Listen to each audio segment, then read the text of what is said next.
सांगलीच्या कृष्णा नदीने आठवड्यात दुसऱ्यांदा ओलांडली इशारा पातळी। कृष्णा नदीची पाणी पातळी 40.6 वर।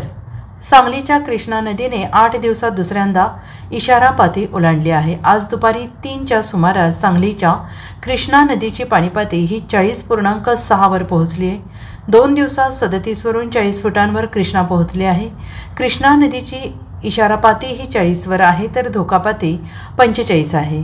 त्यामुळे आठवड्यात दुसऱ्यांदा कृष्णा इशारा पातळी ओलांडत आहे आणि या पार्श्वभूमीवर प्रशासकीय यंत्रणांनी पूर बाधित क्षेत्रातील नागरिकांचे स्थलांतर केले, तसेच संभाव्य पूर क्षेत्रातील जनावरांचं स्थलांतर सुरू आहे। कोणत्याही प्रकारची जीवितहानी होणार नाही याची दक्षता महापालिका, पोलीस आणि जिल्हा प्रशासन घेत आहे।